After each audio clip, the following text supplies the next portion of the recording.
Hi, friends. It's Papa Dale here one more time to lead us in another great Bible nutshell study. This is one of about 100 that I've written and am now converting to video. Title of this one is Bible Nutshell number 97, Stewardship. Now, the reason I'm converting these to video is twofold. To be able to have an educational resource for Christians to be able to turn to get a real basic understanding of the important doctrines and teachings of the historic Orthodox Evangelical Church. These are not deep dive theological studies. These are just nutshell versions of all of those important doctrines. The second purpose is I believe there's going to be a rapture real soon, and it's going to leave the world without a lot of Bible teachers that can teach folks about the teachings in the Scripture. So I'm hopeful that this will be a legacy of content that the Holy Spirit can direct folks to. So who am I? I'm Papa Dale. And I'm a retired pastor, teacher, theologian, evangelist, chaplain, on and on and on, chief cook and bottle washer. I've done about most everything that there is to do in the church at one time or another. And also I've been a businessman most of my life. And the reason that I say that is because it's important for you to know something about anyone who purports to teach you about the Scripture. Why? Because the Scripture says that many false teachers are gone out into the world, particularly at the end times. And you need to know that and to be on guard. And you need to double check everything that anyone tries to teach you with the Scripture and in prayer as led by the Holy Spirit. Now, I've created a video, about 2.5 or 4.5 minutes video, titled Papa Dale Intro nutshell number 0, where you can get a little bit of information about my educational background and Christian service background. So be sure to look that up. So here we go with Bible nutshell number 97, Stewardship. Nothing in the Bible will ever make any sense if you miss the point of Genesis 1:1. Quote, "In the beginning, God created the heaven and the earth," end quote. By right of creation, God owns everything, including mankind. Paul explains God's purpose this way, quote, "For we are laborers together with God. Ye are God's husbandry, and we are God's building," end quote. 1 Corinthians 3:9. God's intention for mankind is that we serve him as faithful stewards of his creation, Genesis 1:28. And the function of that is to be his moral image bearers in the physical world. Christian stewardship refers to the responsibility that Christians have in maintaining and using wisely the gifts that God has bestowed. We are to invest the time, talents, and material possessions God has given us for his kingdom work. Matthew 25:14 through 29. Knowing that Yahweh is the true owner of all we have, that our true treasure is found not on earth, but in heaven. Matthew 6:19 and 21, Luke 12:16 through 21. God wishes human beings to be his collaborators in the work of creation, redemption, and sanctification.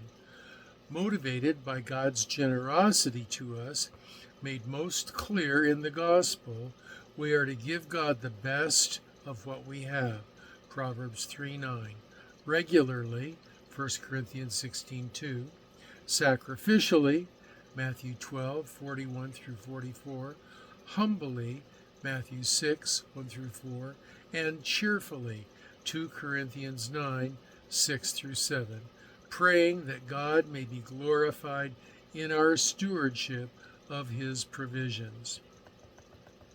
More often than not, when we think of good stewardship, we think of how we manage our finances and our faithfulness in paying God tithes and offerings. Paying tithes, a tenth, to God is an Old Testament idea and is not strictly applicable to Christians. To make this the sole meaning of stewardship is an historic misunderstanding of tithing. Tithing is derived from an historic misunderstanding that the church has replaced Israel in the plan of Yahweh and assumed the responsibility given Israel for ritual service to Him. The church is not Israel. Let me say that again. The church is not Israel. The church is not instructed to fulfill the responsibilities of Israel. The church doesn't, the blessings that were promised to Israel don't fully and completely transfer to the church, and the responsibilities of Israel don't fully and completely transfer to the church. Now, there is a certain degree of overlap, but the transfer is not one for one. The transfer is not the church becoming Israel. The church is not Israel. I think I've made that clear. We are commanded not to tithe, but to be generous, which might mean giving much more than 10%. In addition, stewardship is much more than financial. While it is understood that the Christian lifestyle is to be one of generosity, to make it a New Testament command to tithe misapplies the instructions. How often do Christian leaders in the church, do pastors, witlessly or wittingly or witlessly ascribe the command to tithe to the church? Why? Because they want the church to be financially supported. And that's a good thing. That's a good goal. The church should be financially supported. But the New Testament model is not for that to be done through a tithe. The New Testament model is for that to be done through generosity. Generosity led by the Holy Spirit in the heart of each person. And so it's much more than financial. It's much more than just the management of our time or our possessions, our environment, or of our health. We are to consider Yahweh to be the owner of all that we possess. Excuse me, itchy nose break. That happens when you have a beard. Stewardship is our obedient witness to God's sovereignty. It's what motivates the follower of Christ to move into action, doing deeds that manifest his belief in Christ. Paul's stewardship, for example, involved proclaiming that which was entrusted to him, the gospel truth. And you probably have things that God has entrusted to you that you should be using to proclaim the gospel truth, the glory of God, the righteousness of God, the wonder of God. Stewardship defines our practical obedience in the administration of everything under our control, everything entrusted to us. It is the consecration of oneself and possessions to God's service. Stewardship acknowledges in practice that we do not have the right of control over ourselves or our property. God has that control. We, however, do have the responsibility to be led by the Holy Spirit in the discharge of that responsibility. Stewardship is then our divinely given opportunity to join with God in his worldwide and eternal redemptive movement. Matthew 28:19 through 20. And as a final comment, and to receive the blessing of God for doing that. You see, if we fell under the Old Testament law of giving a tenth, where is that righteousness in doing that if we only do what is expected of us? Do you see? I mean, if you do that which is expected, that's no big benefit to you. That's no big blessing to you. That's just doing what you're supposed to. That's what was asked of Israel. That's what they did.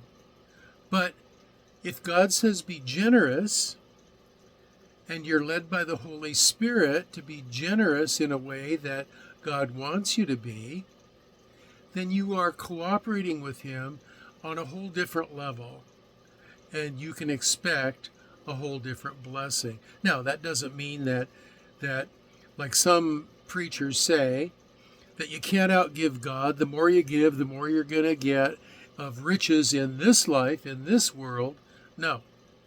But God does love a cheerful giver, and if you are a giver unto Him, there will be treasures laid up for you in heaven, not necessarily on planet Earth. And so those are my last comments on lesson on Bible Nutshell number 97, Stewardship. And if you have comments, questions, or prayer requests, you can leave them at the bottom of this video in the comments section, or you can click onto my Facebook page at the bottom of this video and you can leave them there. Now, also down below, you're going to find a link to the lesson notes that I've just gone through. You can slow things down and ruminate over the different thoughts in this nutshell, and find the scripture passages and look them up. Remember what I said now. Don't just trust me.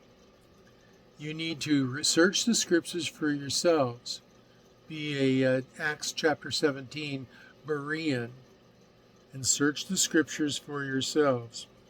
And so our next Bible Nutshell is going to be number 98, and it's about family. And what's a Christian family look like? What is the family supposed to look like that is the godly family? What did God intend for the family to be?